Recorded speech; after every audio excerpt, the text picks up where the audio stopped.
नमस्कार दोस्तों, स्वागत है हमारे YouTube चैनल इंश्योरेंस पाठशाला में। एलआईसी की पॉलिसी सरेंडर करने के लिए फॉर्म भरने का सही तरीका क्या है, कैसे आपके बैंक अकाउंट में सीधे पैसा ट्रांसफर हो जाएगा एलआईसी से, आज की वीडियो में हम पूरे विस्तार से जानकारी देने वाले हैं। दोस्तों, अगर आप हमारे चैनल पर नए हैं तो चैनल को सब्सक्राइब कर दें, बेल आइकन की घंटी को दबा दें और अच्छा लगेगा तो दूसरों तक शेयर करना ना भूलें। दोस्तों चलो ये शुरू करते हैं। अगर आपके पास एलआईसी की पॉलिसी है या फिर आपने पॉलिसी ले रखी हुई है, 2-4 साल आपकी पॉलिसी का प्रीमियम आपने पेमेंट कर दिया है और अगर आपको किसी इमरजेंसी की कंडीशन में, पारिवारिक इमरजेंसी की कंडीशन में या किसी स्वास्थ्य संबंधी आवश्यक ज़रूरतों के कारण आपको पॉलिसी को सरेंडर करने की ज़रूरत या पैसे की ज़रूरत पड़ी, तो आप पॉलिसी को सरेंडर करना चाहते हैं, तो आपको एक चीज़ ध्यान रखना पड़ेगा दोस्तों कि पॉलिसी को सरेंडर कभी भी नहीं करना चाहिए। अगर आप इंश्योरेंस ले रहे हैं तो कितने का इंश्योरेंस लेना चाहिए, आपको अपनी इनकम के हिसाब से उसको शुरुआत में ही आपको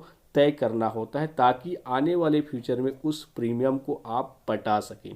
आप ओवरलोड प्रीमियम भी ना लें जिससे उसको आपको पटाने में दिक्कत हो। दोस्तों तो आज की वीडियो में आपको अगर पॉलिसी सरेंडर करना है तो कम से कम 5 से 10वें साल के बाद ही आप करेंगे, तो ही आपको प्लस में आपका जो पैसा है मिलेगा दोस्तों।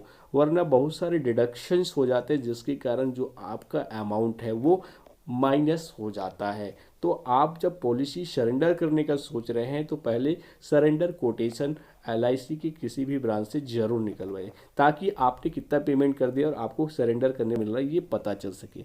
दोस्तों अब बात करते हैं कि पॉलिसी को, एलआईसी की पॉलिसी को सरेंडर कम से कम 10 वर्षों के बाद ही उनका विचार आपको करना चाहिए। दोस्तों फिर से एलआईसी की पॉलिसी को कभी भी सरेंडर नहीं करना चाहिए। अगर आपकी पॉलिसी बंद पड़ी हुई है तो आप उस पर सरेंडर का विचार कर सकते हैं, लेकिन उससे पहले आपको कोटेशन जरूर एक बार चेक कराना चाहिए। दोस्तों आपको पॉलिसी को सरेंडर करने के लिए क्या क्या डॉक्यूमेंट लगेगा उसको आप ध्यान से देखिएगा।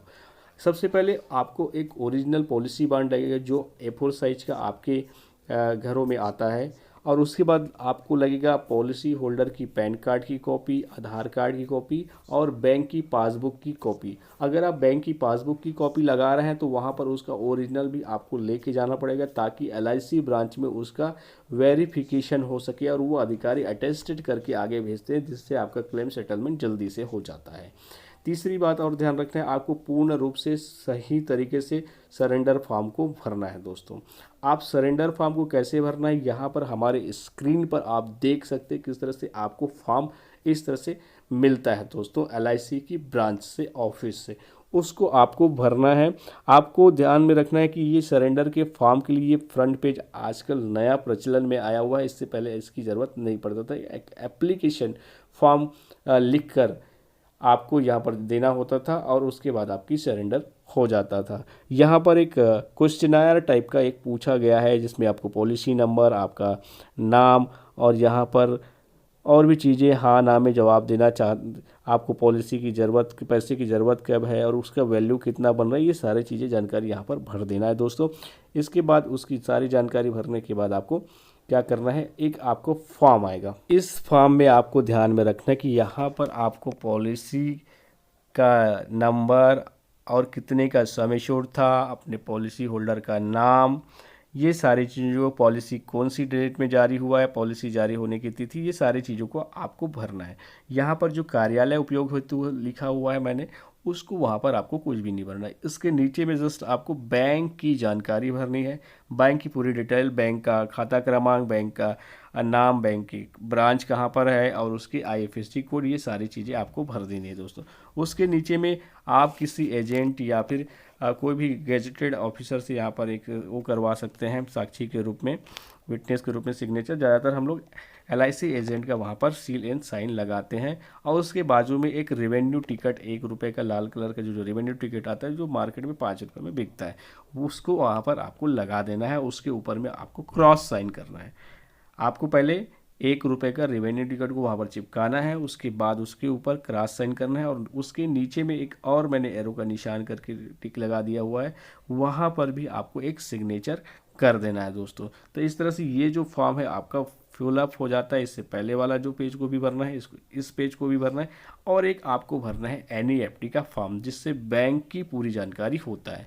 ये आपका एनईएफटी फॉर्म हो जाता है। एनईएफटी फॉर्म में जितने भी पॉलिसी को आप सरेंडर करने जा रहे हैं उसकी पॉलिसी की डिटेल यहाँ पर पूरी आपको भर देनी। पॉलिसी डिटेल यानी कि पॉलिसी का जो नंबर होता है 9 डिजिट का होता है, यहाँ पर जितनी भी पॉलिसी है ऊपर में आप भर देंगे जहाँ पर डब्बा डब्बा दिख रहा है। उसके बाद बैंक की डिटेल होती है, आपका जो पॉलिसी होल्डर का नाम सबसे पहले आएगा, फिर ब्रांच आपका बैंक का नाम आएगा, फिर बैंक में अकाउंट नंबर क्या है, कहाँ पर है आपका एड्रेस बैंक का, उसके बाद फिर सेविंग टाइप्स किस प्रकार का आपका अकाउंट है वो चीज़ें आपको फिलअप करनी है। उसके बाद अकाउंट नंबर जो डिब्बे डिब्बे दिख रहा है उसमें, और उसके बाद आईएफएससी कोड डाल देनी है। उसके बाद आपको अपना मोबाइल नंबर डाल देना है, और मोबाइल नंबर के बाद आपको अपना ईमेल एड्रेस भी वहाँ पर डाल देनी है दोस्तों। और उसके बाद अगर आप service door to door service चाहते हैं तो यस सर नो करना है। उसके बाद अगर आप कैंसिल चेक दे रहे हैं तो वहाँ पर आप टिक कर देंगे, अगर आप नहीं दे रहे तो नीचे वाले में कर देंगे। उसके बाद एक सिग्नेचर आपको करना है यहाँ पर नीचे में जहाँ पर मैंने एरो का निशान लगाया हुआ है दोस्तों। उसके बाजू में डेट लिख देनी है आपको। ये सारा चीज़ आपको कंप्लीट कर लेना है। इतना करने के बाद आपका जो पॉलिसी का सरेंडर का जो प्रोसेस है, डॉक्यूमेंट है, सारे पूरे तरीके से भरा जाएगा। अब आपको ध्यान रखना है कि आपको ओरिजिनल पॉलिसी बॉन्ड की ज़रूरत पड़ेगा, अपने पैन कार्ड की फ़ोटोकॉपी, आपके आधार कार्ड की फ़ोटोकॉपी, ये चीज़ें आपको रख लेनी है, और आपको बैंक की पासबुक की फ़ोटोकॉपी रख लेनी है, और साथ में उसको ओरिजिनल को लेकर जाना पड़ेगा एलआईसी के ब्रांच में। या फिर आप कैंसल चेक देते हैं तो आपको एलआईसी के ब्रांच जाने की ज़रूरत नहीं है, आप एलआईसी एजेंट के पास भी उसको जमा कर देते हैं, वो आपको एलआईसी ब्रांच में जमा कर देंगे तो आपके जो पैसा है वो आपके अकाउंट में आ जाएगा।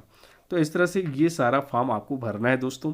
आपको बड़ी सावधानी से, बड़े आराम से इसको फिलअप कर लेना है। उसके बाद एक पूरा बंच बनाकर, एक डॉक्यूमेंट शेट बनाकर स्टेपल से उसको स्टेप कर देना है, सारे को 1 बाय 1 आपको जमा लेना है, और उसके बाद उसको सबमिट कर देना। सबमिट जैसे ही करेंगे आपको एक पावती मिलता है आपके पॉलिसी नंबर के साथ में। अब एक चीज़ और ध्यान रखना है कि अगर आप सबमिट कर रहे हैं तो उसकी एक कॉपी ज़रूर आप करवा लीजिए, ताकि इन फ्यूचर कुछ मिसिंग हो जाता है एलआईसी ब्रांच से या ऑफिस से तो आपको वापस वो मिल जाए दोस्तों। तो आशा करता हूँ वीडियो पूरी तरीके से समझ में आ गया हो। वीडियो कैसा लगा कमेंट कर जरूर बताएं, अच्छा लगा तो दूसरों तक शेयर जरूर करें। मिलते हैं नए वीडियो में। जय हिंद, जय भारत, जय छत्तीसगढ़।